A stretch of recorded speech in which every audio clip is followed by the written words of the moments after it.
You can actually search for Today in Black Twitter. It's You curated can? by Mark Lucky, who is a former, I believe it's Today in Black Twitter. Is it? Yeah. Hashtag Black Twitter, daily digest of the latest hashtag Black Twitter discussions. He has a whole Mark S. website Lucky. now. That's blktwitter.news. Interesting. Or todayinblacktwitter.com is the other one.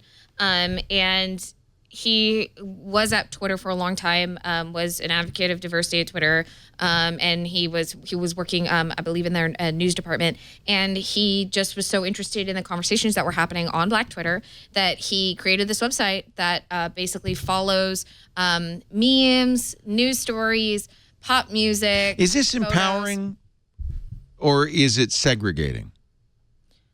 I think it's. I don't understand why he's segregating. There's no gilded gate to access this no, that's information. true. Follow. The only difference is like, okay, maybe your feed is not as colorful as maybe it should be, and that makes people aware of like, okay, maybe I should be following and so it can be inclusive. Retweeting people who are more diverse too. It can be inclusive by adding diversity to your own stream. Yeah, this is a visibility thing. I think that's really important. You know, the idea that you have heard about, for example, you said like, I heard about Black Twitter, but how do I get there? Right. And the idea that he has this website that can say, hey, here's some, here's some things you can follow. Here's, some parts of the conversation that you may have seen or may have missed or you need some context for. That's all visibility, in my opinion. And I think that that's really powerful, because people are having conversations on Twitter about everything every day. If you had, somebody that was like, oh, I have, today in dachshundtwitter.com and it's just, pictures of dachshunds, you would be like, oh, I need this in my life. I could really use some diversity in my Twitter feed, actually. I think you're really right. It's much more interesting.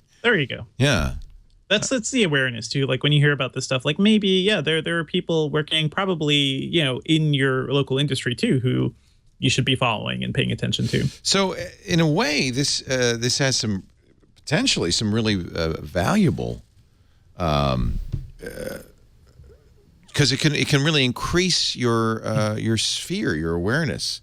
And, for sure. Yeah, I think that's really interesting. And maybe that's one of the real values of Twitter. It is to be used that way as opposed to a filter bubble.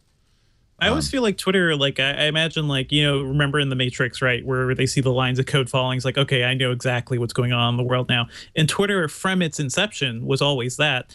And it's shocking that we're so long now in Twitter's lifetime, and the company just doesn't know, they have no idea. Take advantage of that. Or maybe they do, and they just don't know how to capitalize on it.